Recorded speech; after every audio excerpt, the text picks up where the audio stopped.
મારા પગમાં બહુ જ તકલીફ હતી. પગ એકદમ ઓકા ભરી ગયા હતા. મને સીધું ચલાતું નતું.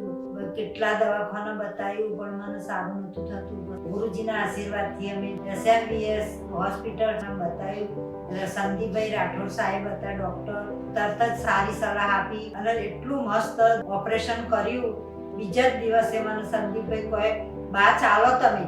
તો મેં કીધું મને તો ચલાતું જ નથી, હું કેવી રીતના ચાલું? પણ એમને ઓગરી પકડીને મને ચલાવી અને એટલી સીધી ચાલવા માંડી કે મને કોઈ પાસે તકલીફ નથી થઈ. અને મને દવાઈ 3 દિવસની જ આપી હતી. 3 દિવસ પછી તો મને એટલું સરસ થઈ ગયું. 1 મહિનો મેં કસરત કરાવી, મને એકદમ સરસ થઈ ગયું. અહીંનો સ્ટાફ એટલો બધો સરસ હતો કે આપણી તરત જ સાર સંભાળ દોડથી બે છોકરીઓ આવું, બા તમારે શું તકલીફ છે? જમવાનું પણ ટાઈમસર આપી જોઈએ, જ્યુસ આપી જોઈએ. SMVS સ્વામિનારાયણ હોસ્પિટલમાં અમને બહુ સરસ લાગ્યું.